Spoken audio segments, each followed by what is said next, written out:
Hello dear students, आज फिर मैं आपके सामने जो 9th क्लास की फर्स्ट बुक है बीहाइव, उसका second lesson the sound of music, इसका सेकंड पार्ट है the shehnai of Bismillah Khan को लेकर आपके सामने हूँ। इसके आइए सबसे पहले अपन इसकी वर्ड मीनिंग्स देख लें। इंस्ट्रूमेंट वाद्य यंत्र, प्ले बजाना, माइस्ट्रो कलाकार, बैंड प्रतिबंध लगा दिया, रॉयल शाही, श्रिल तीक्ष्ण, जेनेरिक जातिगत नाम, रीडेड फूंक से बजने वाला, नॉइज मेकर शोर करने वाला, रिवाइव्ड पुनः नाम कमाना, प्रोफेशनल पेशेवर, एसेस पहुँच, टोनल स्वर संबंधी, हॉलो खोखला, स्टेम अधिक लंबा या चौड़ा, मेलोडियस सुरीला, चैम्बर्स कक्ष, कंसीडर्ड मानना, इट्स इंडिस्पेंसिबल बहुत आवश्यक, कंपोनेंट घटक, एंसेम्बल वाद्यंत्र समूह, क्रेडिट श्रेय, क्लासिकल शास्त्रीय, स्टेज मंच, एंशियंट प्राचीन, स्टेट जागीर, कोर्ट दरबार और एंसेंसर पूर्वज। बुक में कुछ कलाकारों के चित्र दिए हुए हैं, उनके नाम देखिए। पहला चित्र देखिए, पंडित हरि प्रसाद चौरसिया और उस्ताद विलायत खान। ललिता एम नंदिनी और जाकिर हुसैन तबला वादक, उस्ताद अमजद अली खान सरोद वादक, कनकुड़ी वैद्यनाथन वायलिन, उस्ताद सुल्तान खान सारंगी, उस्ताद बिस्मिल्लाह खान शहनाई। आइए लेसन को शुरू करते हैं। Think of the shehnai and the first thing you will probably imagine is a wedding or a similar occasion or function। शहनाई के बारे में सोचिए और संभवतः आप सर्वप्रथम विवाह अथवा ऐसे ही किसी समारोह या उत्सव की कल्पना करेंगे। The next would probably be Ustad Bismillah Khan the shehnai maestro playing this instrument. उसके बाद संभवतः आप महान शहनाई वादक उस्ताद बिस्मिल्लाह खान के विषय में सोचेंगे जो इस वाद्ययंत्र को बजाते रहे। आइए अब वास्तविक लेसन शुरू करते हैं। Emperor Aurangzeb banned the playing of a musical instrument called pungi in the royal residence for it had a shrill unpleasant sound. बादशाह औरंगजेब ने अपने राजसी निवास, शाही निवास यानी राजमहल में इस पुंगी नामक वाद्ययंत्र के बजाने पर प्रतिबंध लगा दिया था, क्योंकि इसकी आवाज़ तीखी व अप्रिय थी, कर्कश थी। पुंगी बिकेम द जेनेरिक नेम और रीडेड नॉइज मेकर्स। सरकंडे से बने अत्यधिक शोर मचाने वाले का जातिगत नाम पुंगी हो गया। Pungi became the generic name for reeded noise makers, यानी नॉइज मेकर शोर मचाने वाला। Few had thought that it would one day be revived.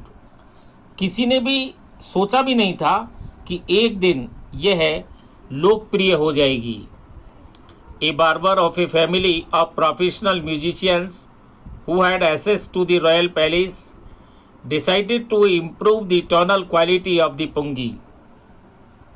पेशेवर संगीतकारों के एक परिवार के नाई ने, जिसकी पहुंच राजमहल तक थी, पुंगी के स्वर संबंधी गुण को सुधारने का निश्चय किया। He chose a pipe with a natural hollow stem that was longer and broader than the pungi and made 7 holes on the body of the pipe।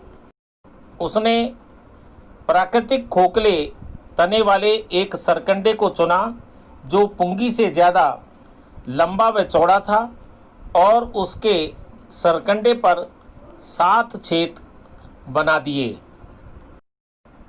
When he played on it, जब उसने उसे बजाया, closing and opening some of these holes, कुछ छेदों को बंद करते हुए और खोलते हुए, soft and melodious sound were produced, तो कुछ बहुत ही सुरीली और मधुर ध्वनियाँ उत्पन्न हुईं। He played the instrument before royalty and everyone was impressed. उसने इस वाद्ययंत्र को शाही परिवार के सामने बजाया तो प्रत्येक व्यक्ति इससे प्रभावित हुआ। The instrument so different from the pungi had to be given a new name. पुंगी से इतने भिन्न इस वाद्ययंत्र को एक नया नाम देना था। As the story goes, since it was first played in the Shah's chambers and was played by a Nai barber, the instrument was named the Shehnai. जैसा कि कहानी प्रचलित है, चूँकि इसे सबसे पहले शाह यानी बादशाह के कक्ष में बजाया गया और उसको एक नाई ने बजाया था, इस वाद्ययंत्र का नाम शहनाई रखा गया। The sound of the shehnai began to be considered auspicious. शहनाई की ध्वनि को शुभ माना जाने लगा। And for this reason, it is still played in temples and is an indispensable component of any North Indian wedding. और इसीलिए अब भी इसे मंदिरों में बजाया जाता है और यह किसी भी उत्तर भारतीय विवाह का बहुत ही आवश्यक अंग है। इन द पास्ट, अतीत में यानी प्राचीन काल में, the shehnai was part of the naubat or traditional ensemble of 9 instruments found at royal courts. Shehnai यानी नौबत अर्थात राज दरबार में पाए जाने वाले 9 वाद्य यंत्रों के परंपरागत वाद्ययंत्र समूह का भी एक अंग थी। Till recently it was used only in temples and weddings. अब भी कुछ समय पूर्व तक इसका प्रयोग केवल मंदिरों व विवाहों में किया जाता था। The credit for bringing this instrument on to the classical stage goes to Ustad Bismillah Khan. शास्त्रीय मंच पर इस वाद्य यंत्र को लाने का श्रेय उस्ताद बिस्मिल्लाह खान के लिए जाता है। As a 5-year-old, Bismillah Khan played gilli डंडा near a pond in the ancient state of Dumraon in Bihar.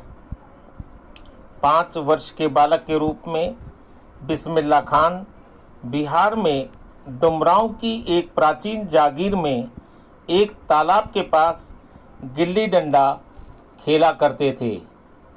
He would regularly go to the nearby Bihari Ji temple to sing the Bhojpuri chat, at the end of which he would earn a big laddu weighing 1.25 kg, a prize given by the local Maharaja.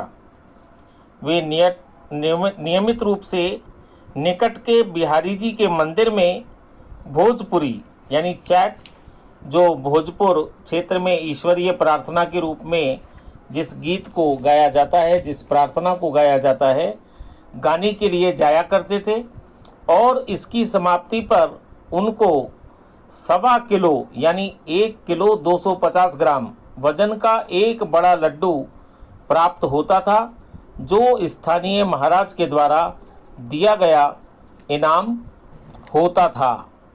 This happened 80 years ago and the little boy has travelled far to earn the highest civilian award in India, the Bharat Ratna. यह सब 80 वर्ष पहले होता था और इस छोटे से बालक ने भारत के सर्वोच्च नागरिक पुरस्कार भारत रत्न को प्राप्त करने के लिए एक बहुत लंबी यात्रा की। Now, 4th part of this lesson has been complete. See you in next video as a 5th part. See you in next video. Bye. Tell me pretty lies, look me in the face. Tell me that you love me, even if it's fake.